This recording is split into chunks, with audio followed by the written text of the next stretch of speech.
მოგესალმებით. დღეს ორშაბათია და ჩვენი სამედიცინო გადაცემა თეთრი ორშაბათი კვლავ ეთერშია, როგორც ყოველთვის ძალიან საინტერესო თემით და ძალიან საინტერესო სტუმარით. დღეს ვისაუბრებთ ერთ-ერთ ყველაზე გავრცელებულ პრობლემაზე, რასაც არტერიული ჰიპერტენზია ქვია, რომელიც ძალიან ხშირად სრულიად დაუფასებელი პრობლემაა და სათანადოდ ვერ ფასდება ადამიანების მიერ. მნიშვნელოვანია ერთმანეთისგან გავარჩიოთ ერთჯერადად არტერიული წნევის მომატება, რომელიც შეიძლება ყველა ჩვენგანს დაემართოს რომელიმე ფიზიკურ აქტივობაზე, ან რაღაც სტრესზე და გამოგვრჩეს ძალიან მნიშვნელოვანი დაავადება, რომელსაც საკუთრივ არტერიული ჰიპერტენზია ქვია, რომელიც ხასიათდება მუდმივად მაღალი არტერიული წნევის ციფრებით და ხანგრძლივი დროის განმავლობაში მოუვლელობის პირობებში აზიანებს პრაქტიკულად ყველა ორგანოს, არა მხოლოდ გულს. რა უნდა ვიცოდეთ არტერიული წნევის შესახებ? როგორ უნდა მოვიქცეთ, რა დროს მივმართოთ ექიმს, რა სიხშირით ვაკონტროლოთ, ვინ განეკუთვნება განსაკუთრებულ რისკ ჯგუფს, ვისაც ევალება არტერიული წნევის შემოწმება რაღაც გარკვეული პერიოდულობით.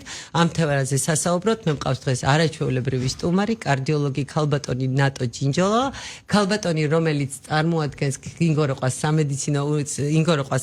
სამედიცინო უნივერსიტეტის კლინიკის კარდიოლოგიური დეპარტამენტის ხელმძღვანელია. და ქალბატონი ნატა, მოგესალმებით პატივისცემით და მე მინდა თქვენ თვითონ გააჟღეროთ კარდიოლოგთა ასოციაციის ევროპის კარდიოლოგი. სულ ეხლა ხან მიიღეთ ეს ტიტული, მახსოვს ჩვენ დილის კონფერენციაზე მოგილოცეთ. დიდი მადლობა ჩვენთან მობრძანებისთვის, მოგესალმებით და მე რომ თქვენი საეთერო დრო არ დავიჭირო, პირდაპირ დაგეკითხებით, რა არის არტერიული ჰიპერტენზია? არტერიული ჰიპერტენზია ეს არის მდგომარეობა, რომლის დროსაც არტერიული წნევის ციფრები არის 140-90 მმ ვერცხლის სვეტისზე უფრო მაღალი. ეს არის სტაბილური, ეს არის ერთ-ერთი მნიშვნელოვანი რისკ ფაქტორი გულსიძახთა სიკვდილობის და ამავე დროს ეს რისკ ფაქტორი არის ნაკლებად კონტროლირებადი. სწორედ ამიტომაც დღესდღეობით არტერიული ჰიპერტენზია წარმოადგენს მსოფლიოს ჯანდაცვის ერთ-ერთ მთავარ პრობლემას და ერთ-ერთ მთავარ ამოცანას. როგორც წესი შემთხვევათა მაღალ პროცენტში მიფუჩეჩებულია ხოლმე ეს პრობლემა და ძალიან ხელწამოსაკრავ პრობლემად არის გადაგწა. არც ათქვამენ პრობლემას, რომ წნევა ხშირად მეუბნებენ ხოლმე, რომ წნევა მიმატებს, მე თვითონ ვიღებ რაღაც გარკვეულ მედიკამენტებს. სამწუხაროდ ესე არის, სამწუხაროდ პაციენტი ხშირად მიმართავს თვითმკურნალობა, შეიძლება ითქვას. პირველ რიგში მთავარი არის დიაგნოსტიკა მოხდეს დროულად, ანუ სულ იყოს განმეორებადი გასინჯვები, გაზომები წნევის, რომ დაისვას არტერიული ჰიპერტენზიის დიაგნოზი, იმიტომ რომ მხოლოდ ერთჯერადი მომატებით, ერთჯერადი გაზომვის დიაგნოზი არ ისმება. საჭირო არის საოფისე გაზომა, არის ექიმთან ვიზიტის დროს გაზომა, ზოგჯერ საჭიროა 24 საათიანი მონიტორინგი წნევის. ასევე არის სახლში განმეორებითი გაზომები საჭირო, იმიტომ რომ გამორიცხული იქნას ეგრეთ წოდებული თეთრი ხალათის, white coat-ის ჰიპერტენზია, რომელიც არის შენიღბული ჰიპერტენზია და ამიტომ მათ მთავარი არის პირველ რიგში მოხდეს სწორი დიაგნოსტიკა. ხოლო ამის შემდეგ უკვე პაციენტმა უნდა მიმართოს ექიმს და არ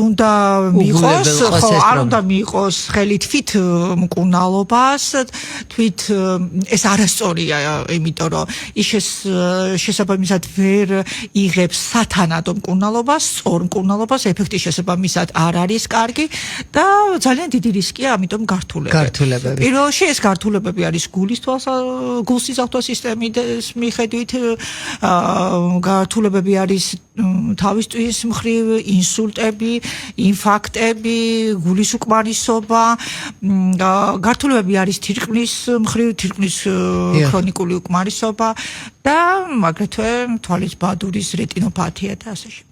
საერთოდ არსებობს თუ არა ასაკობრივი ნორმა, თქვენ ბრძანეთ 140-90, ხო? არსებობს თუ არა ეს ასაკობრივი ნორმა და უკაცრავად და კიდევ არსებობს თუ არა ადამიანების კატეგორია, რომელთანაც ეს თუ ის არც რაღაც ოქრო სტანდარტად მიღებული არტერიული წნევის ციფრები მისთვის არ არის ნორმა. ასაკობრივი ნორმა როგორც ასეთი არ არსებობს. ეხლა ასაკის მატებასთან ერთად წნევა როდესაც იმატებს, ეს არ არის ნორმის ვარიანტი, ეს არ არის ფიზიოლოგიური, ეს არის უბრალოდ მომატებული რისკი გართულებების. ეს 140-90-ზე ეს არის დიაგნოსტიკისთვის ერთგვარი ზღვარი ნორმასა და არტერიულ ჰიპერტენზიას შორის. რაც შეეხება აი ხანდაზმულ პაციენტებში დღეისათვის რეკომენდირებულია რომ სისტოლური წნევა იყოს 130-დან 139 მმ დიაპაზონში. ხოლო შედარებით ახალგაზრდა ასაკში ნორმის ვარიანტი არის, როდესაც არის 130-80-ზე ნაკლები. რამდენად სწორია გავრცელებული აზრი, რომ თავი არ მტკივა, ამიტომ წნევა არ მაწუხებს, ამიტომ ჩემთვის ეს ძალიან ნორმალურია. ხშირად უთქვამთ ხოლმე ადამიანებს, რომ აი 160-170 წნევა, მე ეს წნევა არ მაწუხებს, თავი არ მტკივა, თავ შეუძლოთ არ ვწნობ, ამიტომ ეს ჩემთვის ჩვეულებრივი ამბავია. თავის არტკივილი ეს არ არის აუცილებელი სიმპტომი რომ თავი ტკიოდეს პაციენტს და დინათ არ არის დამამშვიდებელი ფაქტი არც მაგალითად თავბრუსხვევა რომ არ აქვს აი იგივე გულისფრიალი ანუ როდესაც კლინიკური სიმპტომები არ აქვს ეს აბსოლუტურად არ არის დამამშვიდებელი ფაქტი პირიქით ამ შემთხვევაში პაციენტს არ აკონტროლებს ამ წნევას ხოლო თვითონ ეს დაავადება არტერიული ჰიპერტენზია კი იწვევს თავის გართულებებს რა თქმა უნდა ნელ-ნელა წლების მანძილზე ის თავის საქმეს გააფუჭებს და იწვევს რთულ გართულებებს თუ არაფერი არ გვაწუხებს შემთხვევათა ძალიან მაღალ პროცენტში წნევას არ ვიზომავთ მოსახლეობის დიდი ნაწილი არ იზომავს ვინ არიან ის ადამიანები ვისაც ევალება რომ აუცილებლად მოახდინონ არტერიული წნევის მონიტორინგი მაშინაც კი თუ მათ ეს პრობლემა ფიზიკურად არ აწუხებთ 35-დან 40 წლის ასაკიდან უკვე რეკომენდირებული არის იმ შემთხვევაში, როდესაც არის რისკ ფაქტორები, როგორიც არის ოჯახური არტერიული ჰიპერტენზია, მაგალითად, როდესაც არის დიაბეტი, მეტაბოლური სინდრომი, ამ შემთხვევაში ჰიპერხოლესტერინის დისლიპიდემია, ამ შემთხვევაში აუცილებელი არის, რომ მოხდეს წნევის კონტროლი. უკვე 35-40 წლის ასაკის იმ ადამიანებში, რომლებსაც აქვს სხვა მძიმე კომორბიდული დაავადებები და შესაძლებელი. მაგრამ შეიძლება წნევა ქონდეთ ნორმა, მაგრამ აუცილებელი არის კონტროლი. ეს მონიტორინგი გახორციელება. და აუცილებლად ვიცი ამ კითხვას დაგვისვამს ჩვენი მსმენელი, როდის არის უფრო სწორი წნევის გაზომვა, დილას თუ საღამოს? ორივე აუცილებელია და ორივე სწორია და ორივე მაჩვენებელი ერთმანეთს ავსებს უბრალოდ, იმიტომ რომ დილით როდესაც იზომავთ წნევას, ამ შემთხვევაში ჩვენ ვახდენთ კონტროლირებას, როგორ ხდება მკურნალობით დაფარვა ღამის პერიოდის, იმიტომ რომ ძირითადად გართულებები გულსიძალთა სისტემის მხრივ ის იგივე ინფარქტი, იგივე ინსულტი არის დილის საათებში. რაც შეეხება საღამო საათებში გაზომვას, ამ შემთხვევაში ვახდეთ კონტროლირებას, როგორ ფარავს ეს მკურნალობა დღის საათებს, როდესაც ადამიანი დატვირთულია ფიზიკურად, დატვირთულია სტრესები აქვს, ანუ როგორ უმკლავდება ცხოვრების პრობლემებს და თუ გარკვეული პერიოდის დროს ის მყარად მომატებული არის, ეს იმას ნიშნავს, რომ ცხოვრების სტილი უნდა შეცვალოს, კორექცია უნდა მოხდეს ცხოვრების სტილის ცხოვრების წესების და ამავე დროს კორექცია უნდა მოხდეს მკურნალობის. ძალიან საინტერესოა.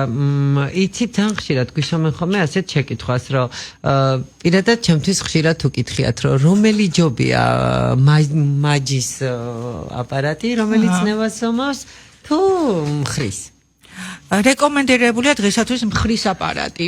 იმიტომ რომ ითვლება რომ ეს ტონომეტრი უფრო სუსტია მხრის ტონომეტრი, იმიტომ რომ მხრის არტერია არის მსხვილი, ის ახლოს არის გულის დონეზია და სწორედ ამიტომ მისი გაზომვის დროს ხელის მდებარეობას არ აქვს გადამწყვეტი მნიშვნელობა და ეს არ ცვლის მაჩვენებელს.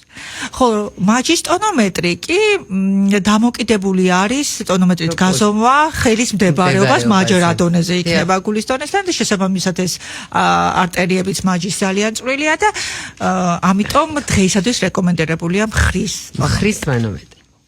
ალბათონო ნატა, უკანასკნელი პერიოდია ძალიან პოპულარული გახდა ახალგაზრდა ასაკში არტერიული ჰიპერტენზია და ძალიან ბევრი ადამიანი მიმართავს ექიმს სწორედ ახალგაზრდა ასაკში.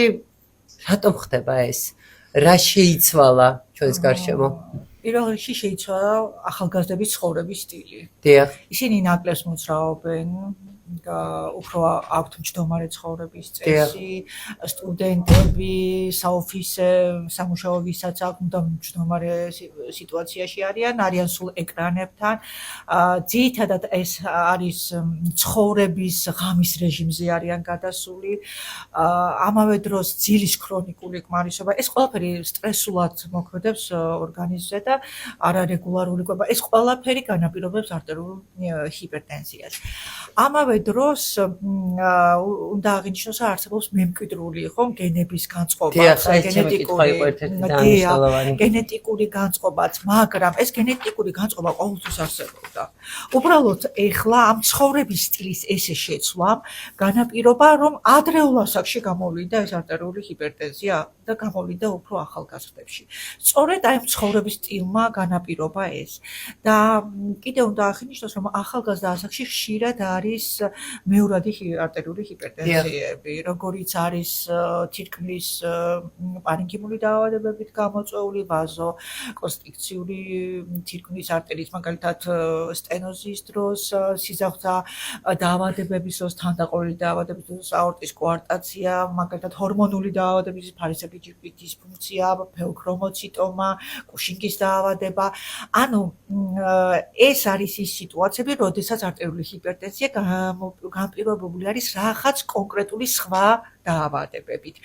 ამიტომ ამან ყველაფერმა პირველ რიგში განაპირობა და განსაკუთრებით ცხოვრების წესის შეცვლამ განაპირობა, რომ ახალგაზრდა ასაკში ვლინდება. და ალბათ ძალიან დიდი როლი ენიჭება იმ სტრესულ გარემოს, რაშიდაც ისინი მთელი ღამე აი სათამაგიდო თამაშები, ენერგეტიკული სასმელები.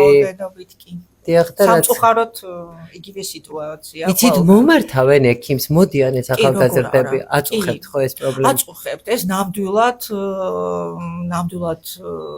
აი ჩვენი პრაქტიკიდან გამომდინარე, ხშირად არის ესეთი შემთხვევები, განსაკუთრებით კიდევ სიგარეტს ეწევიან, მომხმარებლები არიან სიგარეტის და ეს ყველაფერი, ეს ცხოვრების წესი, აი მე დღესაც მყავდა ესეთი პაციენტი, ახალგაზრდა ბიჭი, რომელსაც აბსოლუტურად სხვა მიზეზი არაფერი არ ქონდა გარდა ეს არასწორი ცხოვრების წესისა. და უფრო მეტად ვაჟები ავადობენ ამ არტერიული ჰიპერტენზიით თუ გოგონებსაც? სტატისტიკურად უფრო მეტად ბიჭები, ვაჟები არიან. საინტერესოა. ჩვენი გადაცემა არის საერთოდ ზოგადად შემეცნებითი. ჩვენ არ მკურნალობთ, ჩვენ უბრალოდ ვაძლევთ რჩევებს ჩვენს, რომ რა დროს უნდა მიმართონ ექიმს. აი ერთი სიტყვით რომ გქონდეთ ახლა მიმართვა გასაკეთებელი, რას ურჩევდით ადამიანებს არტერიულ წნევასთან დაკავშირებით? როგორ მოიქცნენ? პირველ რიგში ურჩევდი, რომ გაიზომონ არტერიული წნევა, ანუ კონტროლი მოხდეს რეგულარულად. ანუ ნებისმიერმა ადამიანმა ნებისმიერას. მე როგორც გითხარით 35-40 წლიდან გამოხდეს ამის გაზომვა, როდესაც რის ფაქტორები აქვთ. ამიტომ უნდა მოხდეს პირველში დიაგნოსტიკა, შემდეგ ცხოვრების ხარისხის კორექცია, ანუ ცხოვრების სტილის შეცვლა, ექიმთან უნდა მივიდეს კონსულტაციაზე პაციენტი და თვითნებურად არ უნდა დაიწყოს რა მედიკამენტების მიღება, რომელიც ძალიან ხშირია და ეს ყველაფერი განაპირობებს სწორკურნალობას, დროულ კურნალობას, კარგ ეფექტს და საბოლოო ჯამში ზრდის სიცოცხლის ხანგრძლივობას და აუმჯობესებს ცხოვრების ხარისხს. როგორც თქვენ ბრძანეთ, მე მინდა რომ დავაკონკრეტო ხანგრძლივი დროის განმავლობაში უმართავი არტერიული ჰიპერტენზია შეიძლება გახდეს შეუქცევადად მიმდინარე სხვადასხვა ორგანოების დაზიანების მიზეზი. და ის თითქოს და არც თუ ისე შემაწუხებელი 150 და 160 წნევა, რომელსაც შეიძლება ჩვენ ვერც კი გვგრძნობთ, ასაკის მატებასთან ერთად გახდეს ისეთი სერიოზული პრობლემის მიზეზი, როგორც არის გულის ქრონიკული უკმარისობა და გამოიწვიოს ადამიანების ინვალიდიზაცია და ასე შემდეგ.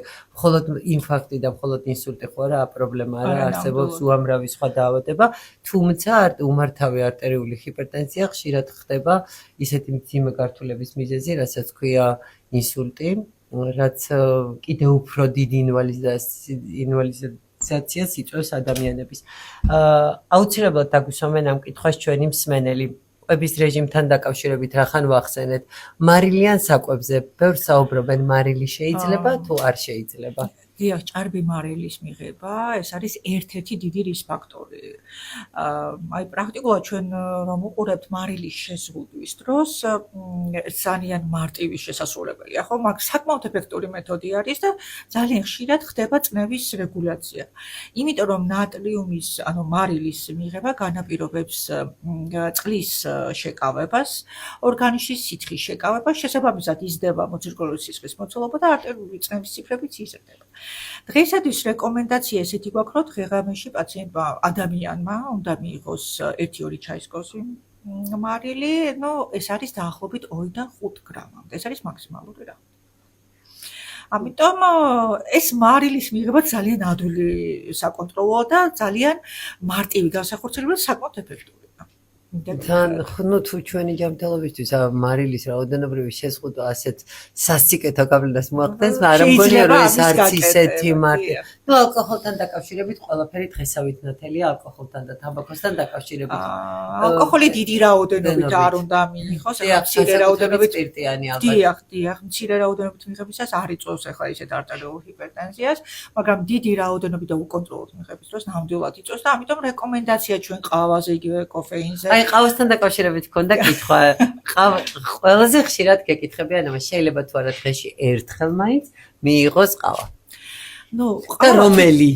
თვითონ ყავა კოფეინი განაპირობებს არტერიული წნევის სწრაფ მატებას და ჯანმრთელ ადამიანში ძალიან ხანმოკლედ ხდება და ხდება მისი ნორმალიზება, მაგრამ ისეთი ადამიანები, რომელსაც აქვთ უკვე დასმული არტერიული ჰიპერტენზიის დიაგნოზი, ან აქვთ ეს რისკ ფაქტორები, ისინი უფრო მგრძნობიარენი არიან აი ყავის მიღების მიმართ და ძირითადად რეკომენდაცია ის არის, რომ ზომიერად უნდა მივიღოთ ყავაც და დღის პირველ ნახევარში ჯობია. ვიდრე დღის მეორე ნახევარში. საერთოდ ყველაფერი რამდენი სტუმარი ყავდა გადაცემაში, ყველა ხილი დღის პირველ ნახევარში ყავა, დღის პირველ ნახევარში.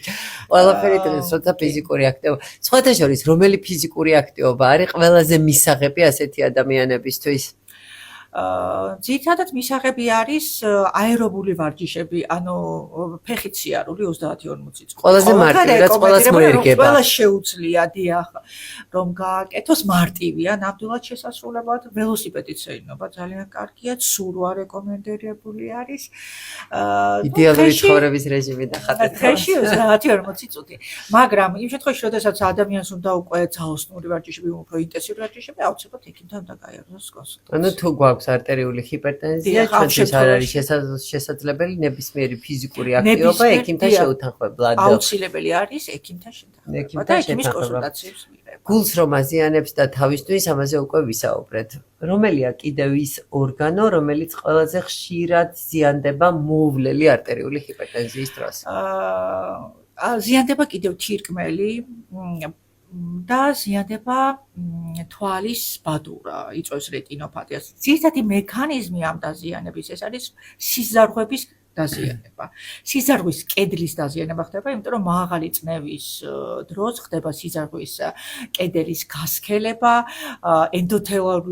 ენდოთელიუმის დისფუნქცია, შესაბამისად ელასტიურობა სიზარღვის ირღვევა, მცირდება და სიხისტე არტერიული იმატებს და ეს ყველაფერი განაპირობებს იგივე ცვლილებებს, რაც არის გულის მხრივ, იგივე რაც ხდება თავის ტვინში, იგივე ნეფრონების ფუნქციის დარღვევა, რაც არის ცირკმელში, იმიტომ რომ ფილტრაციის ფუნქცია ირღვევა და ის ხდება კაპილარულ სისტემაში, რომელთა კედლებიც დაზიანებულია, გასქელებულია და იგივე არის ეს ბადურის დაზიანება, როდესაც რეტინოპათია ვითარდება, მხედველობის დაქვეითება და სიზარღვების კედლების გასქელება, გამკვრივება და გასკლომა რატომ არის სწორი, რატომ არ არის სწორი, რომ ადამიანებს, რომლებსაც აქვს არტერიული ჰიპერტენზია, მიიღონ წამალი მხოლოდ და მხოლოდ მაშინ, როდესაც წნევა მოუმატათ?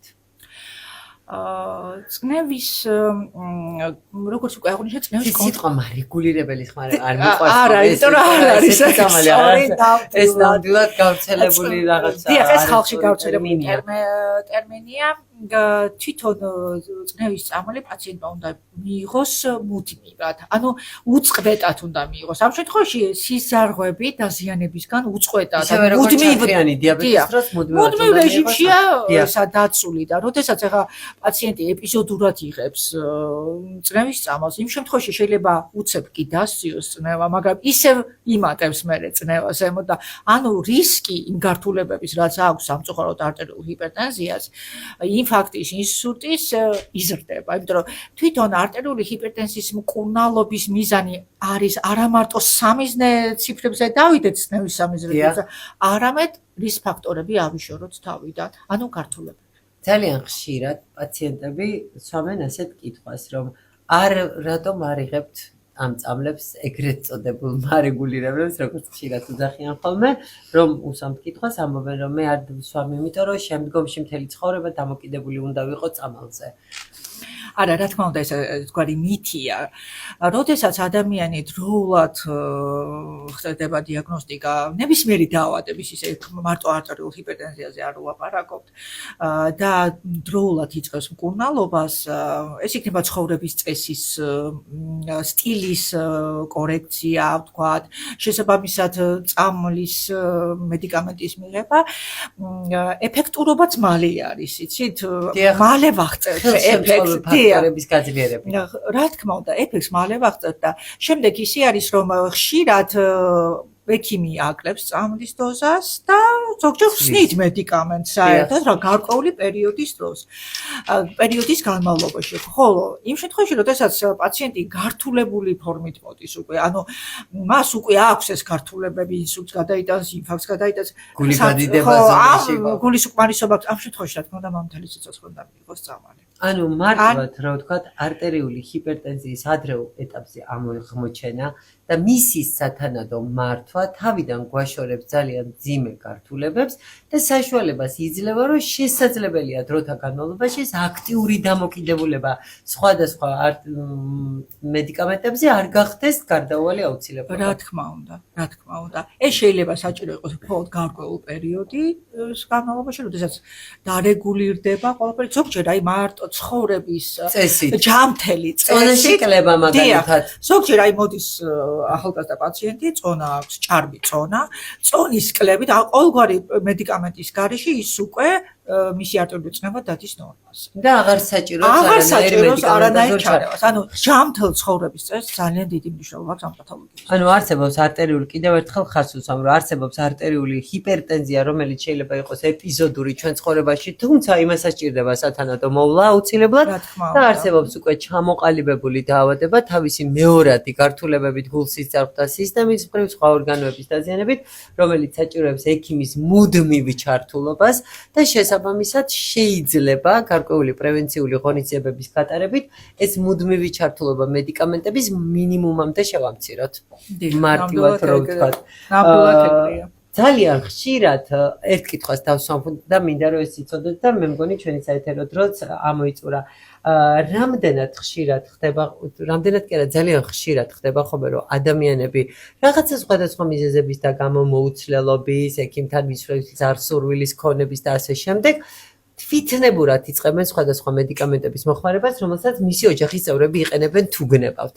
აი ძალიან აუხსნათ, რომ რამდენად არასწორია, იმიტომ რომ რამდენნაირი სხვადასხვა საშუალება არსებობს არტერიული წნევის მარეგულირებელი მედიკამენტების, რომლებიც სხვადასხვა შემთხვევაში სხვადასხვანაირად ინიშნება. რა თქმა უნდა, იმიტომ რომ არტერიული ჰიპერტენზიის მკურნალობა, თვითონ არტერიული ჰიპერტენზია არის ჰეტეროგენული დაავადება და მიდგომაც უნდა იყოს პერსონალური. დიახ.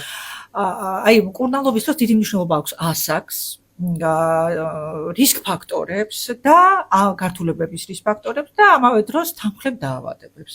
ამიტომ სხვადასხვა პიროვნებას ამ კონტექსტში თუ განვიხილავთ, სხვადასხვა მაჩვენებელი შეიძლება ხუთ ადამიანს არტერიული ჰიპერტენზიის ოჯახში კონდეს სხვადასხვა მიზეზი იყოს. შესაბამისად ერთი და იგივე წამალი ვერ იმუშავებს, ხო, ყველა შემთხვევაში. გარკვეულ კონკრეტულ შემთხვევაში მუშაობს გარკვეული კონკრეტული ჯგუფის წამალი. ამავე დროს აქ დოზასაც აქვს მნიშვნელობა. ზოგჯერ აიღებენ იგივე ოჯახის წევრის დოზას, ხო? ის დოზა მუშაობს იმ შემთხვევაში, მაგრამ მასზე შეიძლება საერთოდ არ იმუშაოს, არ დასწიოს სამიზნე ციფრებამდე არტერიული წნევა და შესაბამისად გართულებები ისევ ხდება. და ამავე დროს უნდა გავითვალისწინოთ, რომ ყველა წამალს აქვს თავისი გართულება, გვერდითი მოვლენა. ამიტომაც წამალი, რომელიც თქვენი ახლობლისთვის, ნათესავისთვის, თქვათ, მეზობლისთვის მისაღებია, ის შეიძლება მისაღები არ იყოს თქვენი ორგანიზმისთვის. ძალიან კარგი, ქალბატონო ნატა, კიდევ ერთხელ გიხდით, ძალიან დიდ მადლობას, რომ გამოდიებნეთ და მოხვედით ჩვენთან პირდაპირ ეთერში. სავარაუდოდ იმედს ვიტოვებ, რომ ჩვენი მსმენელისთვის საინტერესო გადაცემა გამოვიდა, იმიტომ რომ arterიული არ მეგულება ადამიანი, რომელსაც arterიული ჰიპერტენზია ერთხელ მაინც არ შეხებოდა. თუმცა მე მინდა მე შემდეგ გადაცემაში arteriულ ჰიპოტონიას დაგვაპატიჟოთ, ეს ძალიან ხშირია და ძალიან შემაწუხებელი. მე ვშვიდობები ჩვენ მსმენელს, უსურვებ ბედნიერ ჯამრთელ კვირას და ზუსტად ერთ კვირაში საინტერესო თემით და საინტერესო სტუმრით კვლავ დავბრუნდები პირდაპირ ეთერში. ნახვამდის. ნახვამდის.